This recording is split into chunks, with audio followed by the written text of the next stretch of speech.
start na ta. So, kani siya confidential, hindi i-post ha. Kumbaga, tungod lang sa thesis na entitled, When a Home Become a House, Understanding the Lived Experiences of a Latchkey Child.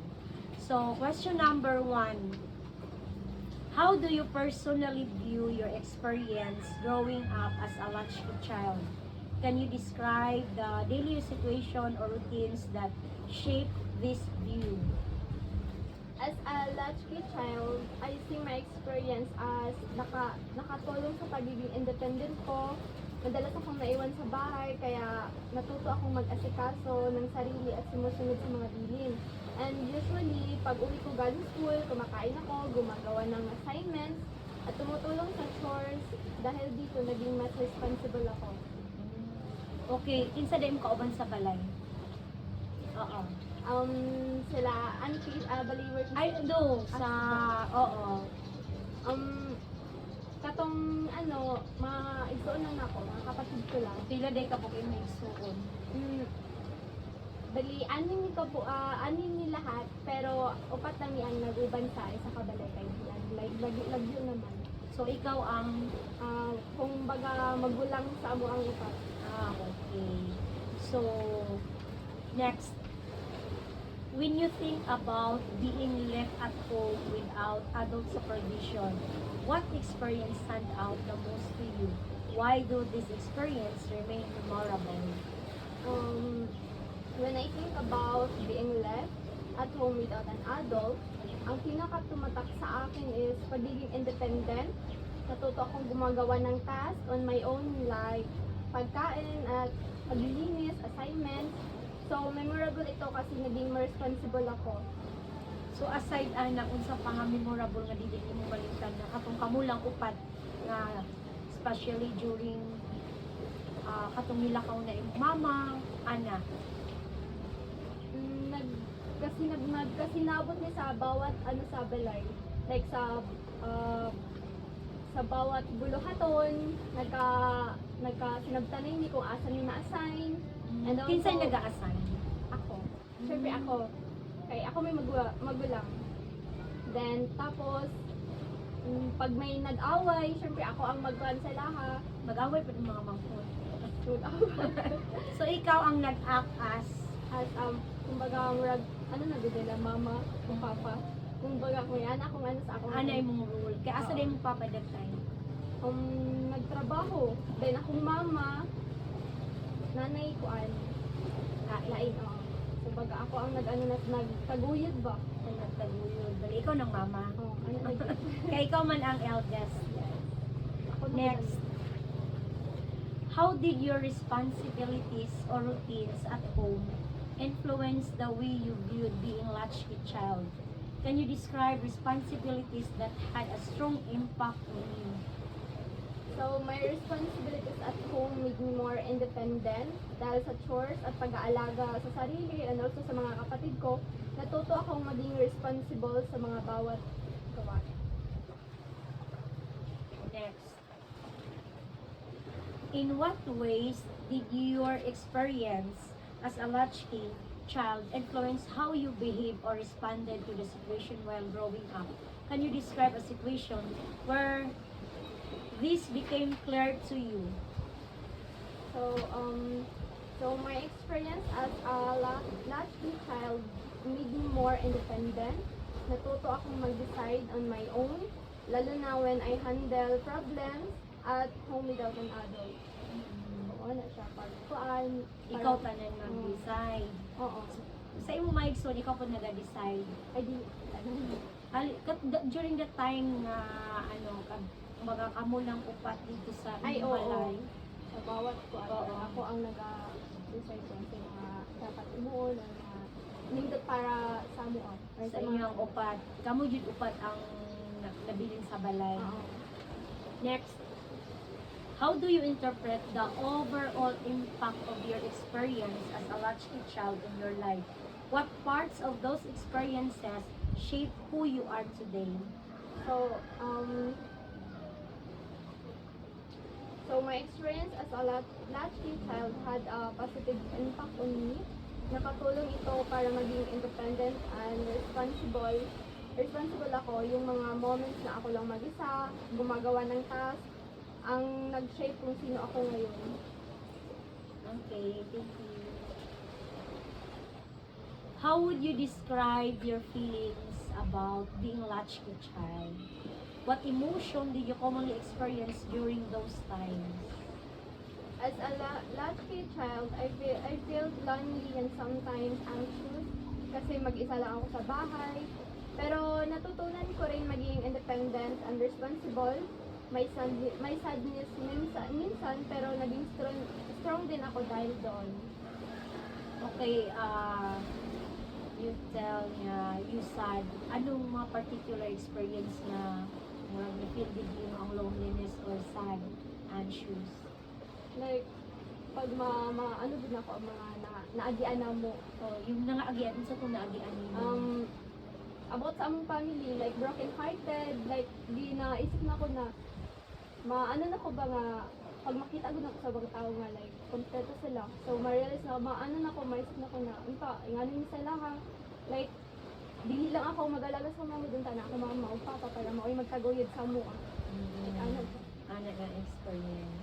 Yeah, masad ka nga. Oo. Ganong ibang tao kompleto kami wala tapos inaatiman sila sa ilang mama, kamo ang mag-atiman sa inyong sarili.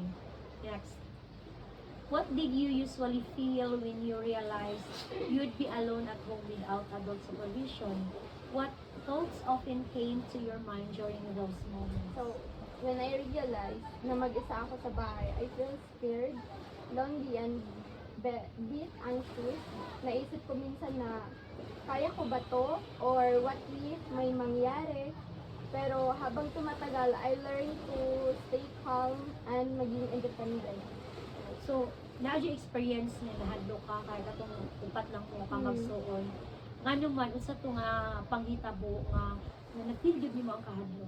Like, diba kay upat naman ni sa amo ang balay, so hindi naisip na ko na like halimbawa may mahitabo sa mua, kaya syempre upat niya babae niya, isa ray lalaki. So naisip na ko na what if may musulod na stranger ba na Oo. kaya ba na ako like kaingon ko nga kaya ba na ako ni like kaya ba na ako ni ikuan tanan I-save.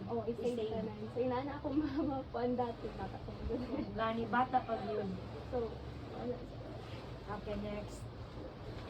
How did the responsibility you had at home affect how you felt about being latchkey child? Can you describe situation where this responsibilities affected your emotion? so the responsibilities at home made me feel both stressed and mature.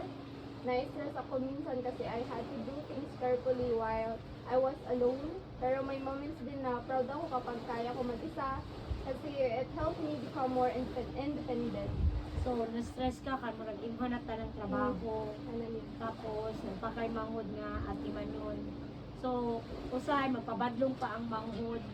So, mo na na-feel ni mo, o di, usay, ana, normal. So, ma-feel ni mo ang kanang stress, na-stress ka. Next.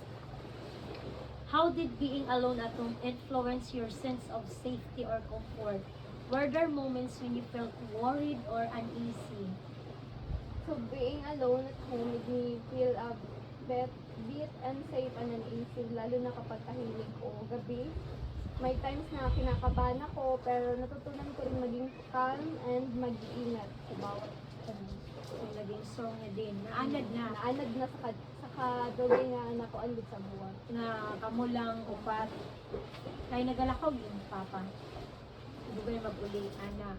Dili gyud kanang wala gid silang duha. Wala gid silang Oh, duha. kami ra gid upat. Kamo lang din upat. Ya ikaw, pila yung edad ato na time? Kasi pa 12 years old. Wala bata. Grade 6? Grade 6 pa. Ay, Nihawa, that time grade 6 pa. nihaway mong mama, unsa nga grade? Grade 6 yun. Grade 6. Okay, that time nag-working man gud ko dati. Sa Oo. grade 6 ko, bali wala pa na human ang 1 year, baling hawa na ko sa akong working yan. Nuli ko sa buwang balay. So, bali ako na, nag-1 sa lahat. Iba. Next. Looking back now, how do you feel your experience as a latchkey child have affected you emotionally? Which memories or feelings from that time remain most vivid to you today? As a latchkey child, na-realize ko na natuto akong maging independent at responsible na maaga kasi madalas akong mag-isa sa bahay. Kaya ko gawin ng mga bagay on my own. Pero minsan nakaramdam din ako ng lungkot lalo na kapag walang makausap after school. Doon ko naintindihan na importante din talang may kasama o support system. Dahil sa experience ko, naging strong ako, pero mas na-appreciate ko rin ang connection sa ibang tao. Naa ba kay memories or experience nga dili gid mo malimtan na kanang kung baga klaro pa kayo sa imong isip antod karon being latchkey nga kamo lang upat nabay senaryo nga dili gid mo malimtan maong ingon ana ka karon nga naka-apekto sa imong emotionally I mean. Naa ba kay mga senaryo or experience nakatungpat lang mo nga nahitabo ka kamula ka naka-apekto gyud sa imong emotion na emotionally gyud ka murag saktan gyud ka Ay, oo. Kapag mga walang-wala na ni, walang-wala in terms of like sa pagkaon, financially, so naa gyud time nga wala may pagkaon. oo, pero kanang dira ako makuan mo nang gapangita ko buhay nga like buhaton na nako ang trabaho pati sa trabaho sa lalaki so binubuhatan na ko na siya para Like, i-apply na nako na siya. So it means na ay experience mo nga wala may pagkaon. Oo. So unsa imong gibuhat as the eldest among the 4 kayo ikaw? Oo. Ikaw ang eldest. Akong ginabuhat kay magtangas kog bukid sa akong lula. Kay kung mama man ni nalugan dati. So nagtangas mi og bukid dito sa akong lula bali dito ko mangita og kuan mangupras, mangaptak og lubi para lang makakuan. Nagkatkat kag lubi, Manakaay. saka kag lubi. Saka og lubi. Then tapos, ikuan na mo, amang guntan. Siyempre ako po'y magbunot. Ikaw po'y Ako'y magbunot. magbunot. Ikaw ni Saka, Ako saka ako'y ikaw nagbunot. Pagkahupan, Amo ang ikuan, siyempre tabangan na namo. kamo upat. Oo, niya. Hanggang sa makuan. So, ibaligyan na naman na. Diyan mauna na ang kuan niya. Makapalit mo Makapalit og niya ang pagkaon. So, siya kay tagaan ko ni Papa. Kung makapadala siya. Usahay. So it means na adyo time nga senaryo nga wala may pagkaon. So pag wala may pagkaon din ha, mangita jud baboy. Magkita, Jud. So nikatkat kag lubi. Pila ka punuan pud nga lubi imong nakatkat nga time. Siguro, ako nga kuan dati kay mga maabot o mga 7. 7 ka O lubi. kanang wala nakatkat ba? Siyempre na ay mga na ay magsaka tapos na ay mabilin ba kay hindi nila katkaton kay Oo. madlock daw. Oh. So wala ko'y choice. So katkaton ako. Uy, as in. Ano, Tapos unsang grade mo ato? siguro kay nagbaling nila kay Papa mga grade 7. O grade 7 to that time. Kay grade 8 ko nag-ano nila Papa. Nagbaling na nila kanta. Sige, sige. Next. What realization or insight have you gained from your experience as a latchkey child? Can you describe experience that lead to this realization? So growing up as a latchkey child, I realized that I can be independent and strong on my own. Dahil sa mga panahong mag-isa ako sa bahay, natuto akong magtiwala sa sarili ko at maging responsible. Because of these experiences, I see myself as capable and confident. Pero naintindihan ko rin na mahalaga ang may support system. Kaya marunong na ako mag-reach out o humingi ng tulong when needed. So yun ang nag-push sa inyo na na-realize mo sa inyong experience. Next. What important things did you come to understand from being left on your own at home? How did this experience influence the way you think or act today? So when I reflect on my experiences as a latchkey child, I understand now that those moments helped me grow independent and strong. Dahil madalas akong mag-isa, natuto akong mag-adjust at mag-handle ng sarili ko. So the experiences that shaped me the most were yung mga araw na umuwi ako galing school, na ako lang mag-isa, gumagawa ng homework at nag-aasikaso sa lahat, na sa sarili ko. Doon ko na-develop yung pagiging responsible at pagiging self-reliant. Next, what have have your experience taught you about responsibility or independence? Can you describe situation that help you develop this understanding? Okay. So what have you experienced taught you about responsibility?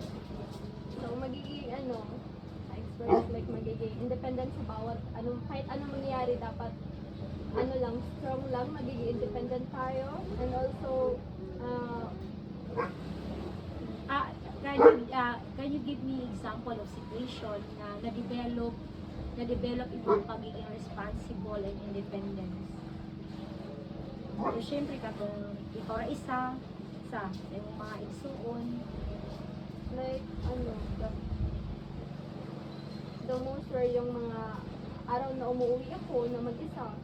Gumagawa ng homework, mag-aasikaso sa bawat, sa bahay. Like, ganun. So, doon ko na-develop yung pagiging responsible. Responsible at saka independence. Next, what realization did you gain about yourself while growing up as a latchkey child? How did this realization influence how you see yourself today? Stop sa agad dong. Pwede ra nang stop dong. Pwede ra isumpay dong. Pwede na post. Oo, pwede ra edit. Next, what realization did you gain about yourself while growing up as a latchkey child? How did this realization influence how you see yourself today? So, I realized that I can be independent and strong on my own. Dahil sa panahong mag-isa ako sa bahay. And also, natuto akong magtiwala sa sarili ko at maging responsible. So, because of these experiences, I see myself as capable and confident, pero naiintindihan ko rin na mahalaga ang may support system, so marunong na akong mag-reach out at humingi ng tulong with needed. Okay, next. When you reflect on your experience as a latchkey child, what do you now understand about those experiences? Which experiences most strongly shape your perspective? So, I understand now that those moments help me grow independent and strong dahil madalas akong mag-isa, and also natuto akong mag-adjust at mag-handle sa sarili ko.